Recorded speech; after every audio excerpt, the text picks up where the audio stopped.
Hola, le saluda el doctor Juan Carlos Montoya, médico geriatra, y en este ciclo de capacitaciones abordaré el tema de caídas en el adulto mayor. El tema de caídas es una, una condición, un síndrome importante, es uno de los grandes síndromes de geriatría que conlleva mucho impacto en la salud del adulto mayor. La Organización Mundial de la Salud la define como la consecuencia de cualquier acontecimiento que precipita al paciente al suelo contra su voluntad. Es una definición muy obvia, pero muy cierta. La caída es un accidente y nos puede sorprender en cualquier momento y debemos estar preparados para poderla manejar y prevenir también. Tenemos estudios de prevalencias de caídas en ancianos en la comunidad en un año de seguimiento, y estas son las cifras, ¿no? En mayores de 65 años, 30% de adultos mayores se caerán en la comunidad. Y esta cifra incrementa a 50% en mayores de 80 años, ¿no? Ojo, son personas, adultos mayores seguidas en la comunidad en un año. Y no es poca cosa. Entonces tenemos que estar muy prevenidos frente a este síndrome.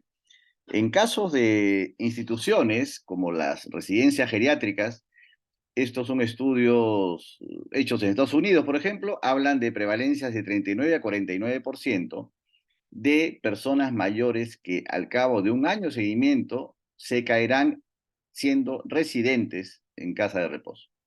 Entonces, ahora, de este universo que vemos aquí en el gráfico a la derecha, de los 39 a 49% de residentes caídos, más o menos 10 a 20% tendrán lesiones serias, consecuencia de la caída. Y de estas lesiones serias, 2 a 6% serán fracturas, siendo la fractura de fémur el 30% de las ocurrencias. Entonces, tenemos que tener en cuenta que hay mucho impacto en este tema y hay que prevenirlo adecuadamente. Este es otro análisis de caídas en una residencia de ancianos en España, el 2016, en donde se ve que el 39% de las caídas ocurren en la habitación, ojo, y el 35% en áreas comunes, que se supone que están supervisadas, ¿no? Por personal de salud. Y así todo, 35% se caerán en áreas comunes. O sea, hay que tener mucha vigilancia y no descuidarse en estos casos. 42% de las caídas serán deambulando y 31% se darán al levantarse. Hay consecuencias serias en las caídas, y aquí mencionamos algunas de ellas. La primera es la inmovilización o la reducción de la movilidad, ¿no? Eso genera un impacto en la calidad de vida de la persona y también mayor dependencia para actividades básicas de vida diaria, ¿no? Con la pérdida consiguiente de autonomía, que es lo que más molesta a la persona mayor, ser dependiente es lo que más molesta. Incrementan el riesgo de fracturas si hay mayor morbilidad y mortalidad, claro, consecuencia de la caída, puede haber una serie de enfermedades que llevan incluso a la muerte. Trombosis venosa profunda, neumonías, infecciones, escaras, en fin. Aumenta el riesgo de institucionalizarse y hay también el temido síndrome de poscaída, que es el temor a caerse nuevamente, y esto genera una inmovilidad ya de causa psicológica. Se dice que la caída tiene rostro de mujer y las personas que presentan mayor riesgo son justamente las mujeres, que son mayores de 75 años, que tienen ya dependencia para varias actividades básicas de vida diaria, como bañarse, vestirse, caminar, usar el baño, en fin, que usan más de 3 medicamentos, que tienen alteraciones visuales y auditivas, que son personas adultos mayores también con enfermedades crónicas, neurológicas, osteoarticulares y musculares las que llevan a mayor riesgo de caerse. Hay también personas que tienen actividades de riesgo, que se creen todavía muy autónomos y pueden tener, por ejemplo, la tentación de subirse a una escalera y cambiar un foco del techo y caerse. También barreras arquitectónicas no están bien, digamos, evitadas, ¿no? Porque las barreras arquitectónicas son todas esas condiciones que interfieren con la independencia y seguridad en el desplazamiento de las personas en su casa misma o en la calle. Y las personas que tienen antecedentes previos de caídas, ojo, 3 de 4 de estas personas que se cayeron una vez se volverán a caer en 6 meses. O sea, no es poco la prevalencia de estas caídas. Hay que tener muy presente que la persona que se cayó una vez se caerá otra vez en un 75% de los casos. Ahora, para ver cómo prevenir ese tema y visualizar la persona que tiene más riesgo o las condiciones que llevan a más riesgo, tenemos estos dos factores. Hay factores de riesgos intrínsecos y extrínsecos. Los intrínsecos dependen de la persona y los extrínsecos, lógicamente, del ambiente, y ambas interactúan. Eh, Por ejemplo, en factores intrínsecos vemos que el hecho de caídas previas es un riesgo mayor, ya lo hemos visto. La debilidad y deformidad, pérdida de equilibrio y postura también es otro riesgo. El desacondicionamiento físico, ojo, en las personas que han tenido internamientos recientes por una enfermedad, cualquiera que sea, una neumonía, infección urinaria, y van a tener mayor dificultad para deambular, van a perder fuerza muscular y son pacientes de mucho riesgo, hay que vigilarlos muchos al alta. Déficits visuales y auditivos también conlleva riesgo de caída. Enfermedades neurológicas como el Parkinson, la demencia, secuelas de infarto cerebral también generan riesgo de caerse. Alteraciones cardiovasculares como arritmias cardíacas, insuficiencia cardíaca. También otras enfermedades vasculares periféricas también, o las que son como secuelas de infarto cerebral que llevan inestabilidad y pérdida de equilibrio. Alteraciones neuropsiquiátricas como la demencia, que generalmente no hay conciencia de enfermedad, la persona se desubica en tiempo, espacio y persona en etapas avanzadas, y cuando hay problemas de desorientación, sobre todo nocturnas, y ya están usando psicofármacos, el riesgo de caerse es muy alto, sobre todo en la noche. Las personas que tienden a rehusar el uso de bastones y andadores porque no quieren usarlo, se sienten todavía jóvenes y no quieren usarlo, es un problema, hay que instruirlos muy bien sobre los riesgos.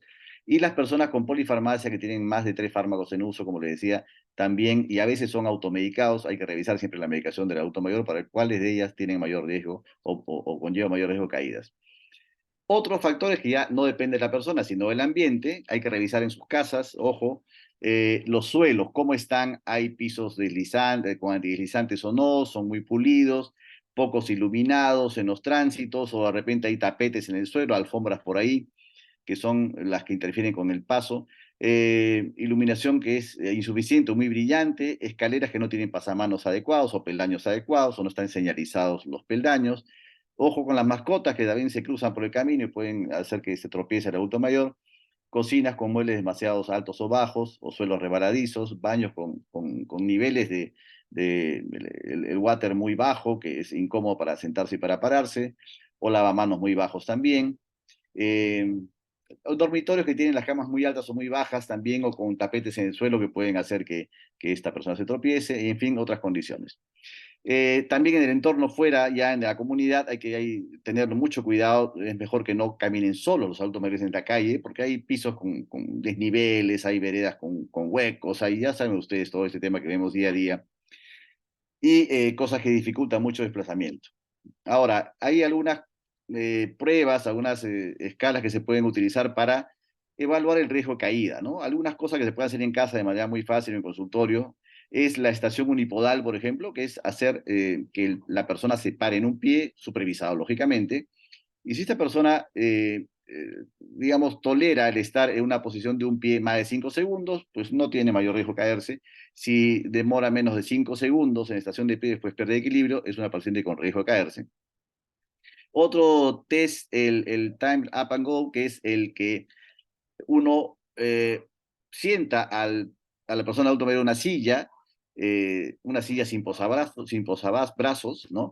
Y hace que la persona camine 3 metros, ida y vuelta, y sin utilizar los brazos, ¿no? Sin apoyarse con los brazos. Entonces se levanta la silla, camina 3 metros, ida y vuelta, y uno cronometra el tiempo.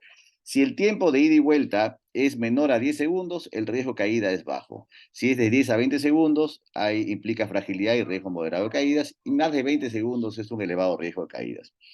Tenemos también esta escala de Morse. La escala de Morse se usa más para pacientes hospitalizados o institucionalizados, entonces evalúa varias áreas, si hay caída reciente sí o no, le pone un puntaje, ayuda para ambular sí o no, un puntaje, y la suma de puntajes, abajo está la escala donde mide el bajo riesgo o alto riesgo. Esto lo pueden copiar en cualquier momento para poderlo revisar y aplicar.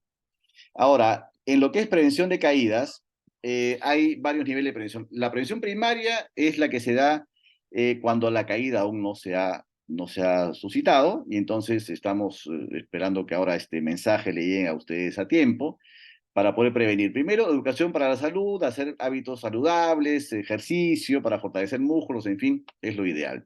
Disminuir lógicamente el riesgo ambiental, revisar toda la casa, el recorrido frecuente para que no esté el paso obstruido, que haya situaciones de riesgo en el desplazamiento. Detección precoz también de factores de riesgos intrínsecos, hemos mencionado varios de ellos aquí en esta charla, para ver y mejorar lo que se pueda mejorar, ¿no? Tema de lentes, audición, marcha, zapatos, pies, deformidades, en fin. La prevención secundaria sería cuando ya la persona se cayó, y hay que ver ahí el diagnóstico ante la caída. ¿Por qué se cayó? corregir esos riesgos ambientales que estaban presentes y no se corrigieron a tiempo, y corregir los factores de riesgos intrínsecos que se pueden haber corregido, detectado y corregido. La evaluación de las caídas a repetición es importante, y aprender a caer y levantarse también es bueno revisar ese tema. Hay tutoriales que se pueden revisar en cómo levantarse adecuadamente ante una caída cuando está solo justamente en la vivienda, ¿no? Y la presión terciaria es la presión que se da ya cuando la persona se lesionó por la caída, ¿no? Ahí viene el tratamiento rehabilitador, la kinesioterapia, el adecuar nuevamente la marcha, el equilibrio, el tratamiento también del cuadro de síndrome post-caída, que a veces limita mucho la movilidad por un temor o un pavor a caerse nuevamente, ¿no? Y evaluar la pertinencia de sugestiones físicas si fueran de mucho riesgo a las personas mayores para volver a caerse, ¿no? En ese caso son cinturones de seguridad en la silla, barandas en las camas, sensor de movimiento, en fin, varias cosas que se pueden utilizar para la prevención, siempre comunicando a los familiares en el caso de estar institucionalizados o en los pacientes de casas de familia, vigilar bien si están con cuidado de noche, amerita cuidado de noche o no, ver el costo-beneficio y revisar ese riesgo que es importante y latente. Ahora, tenemos también condiciones que hemos mencionado que son las más frecuentes para caerse de tipo intrínseco, que son el equilibrio o las fallas de equilibrio en la marcha. ¿Algunas soluciones para estos temas? Bueno, si la persona tiende a tener mucha dificultad a levantarse de la silla, buscar sillas con posabrazos, también elevar los asientos. La distancia adecuada, la altura adecuada de la silla es justamente cuando el asiento va a topar detrás de la rodilla, de la flexura de la rodilla. También ejercicios musculares para promover el fortalecimiento muscular. En el caso de la inestabilidad al inicio de la marcha, hay que levantarse lentamente, evitar que a veces la presión cae con la postura, y entonces hay que sentarse, estar en la cama, sentarse primero, estar un momento sentado y después levantarse. El uso de agarraderas en la pared, o sea, soportes tipo bastón, el tratamiento y revisión de la podología para que no haya interferencias en la pisada, y tratamientos específicos de factores de marcha que ya se pueden evaluar por el médico. En el caso de hay a veces pacientes que tienen problemas en el cuello por problemas de artrosis cervicales. En esos casos, cuando uno hiperextiende el cuello o cuando gira la cabeza bruscamente, se puede marear. Hay que ver, de evaluar y también recomendar a la persona que gire en bloque, no gire el cuello de manera pues, independiente, porque eso puede hacerlo marear, que la fisioterapia actúa ahí también, y también evitar un entorno con obstáculos, ¿no? En el caso de la persona que camina con un paso corto, de poca longitud, como es el Parkinson, bueno, que el calzado sea adecuado, que sea de un taco bajo, que sea con talones, que no sean tipo chancletas, evitar objetos en el piso, como tapetes, para que no interfiera con la marcha, y hacer siempre una rehabilitación de marcha. Para terminar y recordar, eh, esta última lámina nos recuerda que las caídas son accidentes. Primero, que son accidentes, son impredecibles. Entonces hay que estar bien atentos a que se evite la ocurrencia. Siempre hay vigilancia del ambiente. Cuando hay un adulto mayor y más si tiene demencia, tiene que haber una vigilancia, sea su profesional de salud, su empleada del hogar, su cuidador, el familiar mismo, que no asuma que por un minuto que se va a la cocina no va a pasar nada, no puede pasar. Entonces, vigilar mucho eso, usar sensores de movimiento si fuera el caso, ver que hay enfermedades subyacentes que pueden corregirse alguna de ellas para evitar el riesgo de caerse. También estar conscientes que generan estas caídas mucha dependencia y temor a volver a caerse, por lo tanto hay que evitarlas, ya que las consecuencias son de tanto físicas, por temas de morbo y mortalidad asociados, o sea, enfermedades que se asocian a las caídas, que causan unas consecuencias psicológicas por el temor a volver a caerse, son de alto costo, porque una caída que implica fractura, no les quiero contar lo que cuesta, es bastante importante, que prevenir mejor que lamentar, y hay consecuencias sociales que implica ya el recurso de cuidados y la gestión del cuidador. Esto es por ahora todo, esperemos que les haya sido útil el video, y hasta la próxima con ustedes en otro capítulo más de algunas pautas y recomendaciones para adulto mayor. Muchas gracias.